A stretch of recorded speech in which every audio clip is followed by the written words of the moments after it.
আর কয়েক মাস পরই রাজ্য বিধানসভা নির্বাচন। তার আগে রাজ্য বিজেপির সভাপতি নির্বাচন সম্পন্ন হয়েছে। 26-এর নির্বাচনে কার নেতৃত্বে বঙ্গ বিজেপি ভোট যুদ্ধে নামবে, বেশ কিছুদিন ধরেই তা নিয়ে জল্পনা চলছিল। সেই জল্পনার অবসান ঘটেছে। বিজেপির রাজ্য সভাপতির ব্যাটন সুকান্ত মজুমদারের কাছ থেকে শ্রমিক ভট্টাচার্যের কাছে গিয়েছে। শ্রমিকের এই দায়িত্ব নেওয়ার পরই প্রথমবার রাজ্যে পা রাখতে চলেছেন প্রধানমন্ত্রী নরেন্দ্র মোদী। সম্ভাবনা রয়েছে 18 জুলাই দমদম সেন্ট্রাল জেলের মাঠে সভা করবেন তিনি।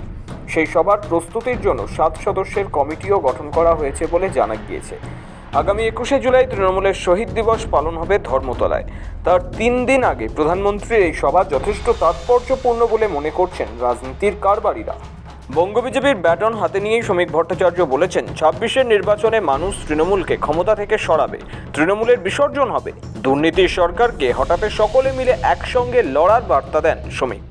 বিজেপি তৃণমূলকে হারাবে, তৃণমূল হারবে, তৃণমূল হারতে চলেছে, তৃণমূলের বিসর্জন অবশ্যম্ভার।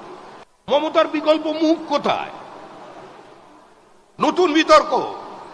আরে যে মুখকেই মানুষ প্রত্যাখ্যান করে দিয়েছে, যে মুখকে মানুষ বিসর্জন দিতে চাইছে, তার বিকল্প মুখের কোনো প্রয়োজন নেই।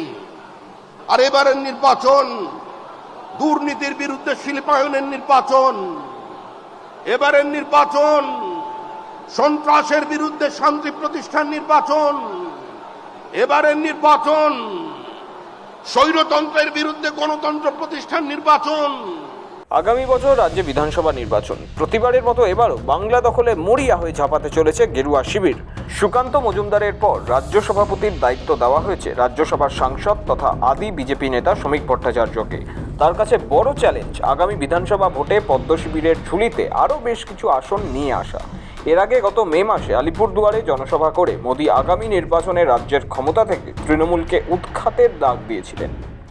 क्या सरकारें ऐसे चलती हैं, यही भावे छोड़कर चलेगी? बंगाल की जनता पर हो रहे इन अत्याचारों से यहां की निर्मम सरकार को कोई फर्क नहीं पड़ता। पूरा बंगाल कह रहा है, बंगाल में मची चीख पुकार, नहीं चाहिए निर्मम सरकार। সেই থেকেই গুঞ্জন ছিল এবার দক্ষিণবঙ্গ সফরে কবে আসবেন তিনি। সেই গুঞ্জন সরিয়ে এবার জানা গিয়েছে 18 জুলাই ফের কলকাতায় আসছেন প্রধানমন্ত্রী। এমনিতে পদ্ম ব্রিগেড সাংগঠনিকভাবে দুর্বল, এখানে বিজেপির জেতা আসন সংখ্যা কম, তাই আসন্ন সফরে দলকে চাঙ্গা করতে ভোকাল টনিক দিতে চলেছেন প্রধানমন্ত্রী। মানুষ উন্নয়ন, রুটি কাপড়া আর মাকানের উপর দাঁড়িয়ে ভোট দেন। বিজেপি সেটা দিতে পারে না। তারা বাংলার শত্রু, বাংলাকে ঘৃণা করে, বাঙালি সংস্কৃতিকে অপমান করে, বাংলার প্রাপ্য দেয় না, বাংলার অধিকার দেয় না, বাংলাকে এজেন্সি দিয়ে দমন পীড়ন করে দখল করতে চায়। মানুষ প্রত্যাখ্যান করেন। 26-এর নির্বাচনের আগে 21শে জুলাইয়ের শহীদ সমাবেশ নিয়ে জোর কদমে মাঠে নেমেছে তৃণমূলও। 21শে জুলাইয়ের মঞ্চ থেকেই 26-এর নির্বাচনের সুর বেঁধে দিতে পারেন তৃণমূল সুপ্রিমো মমতা বন্দ্যোপাধ্যায়।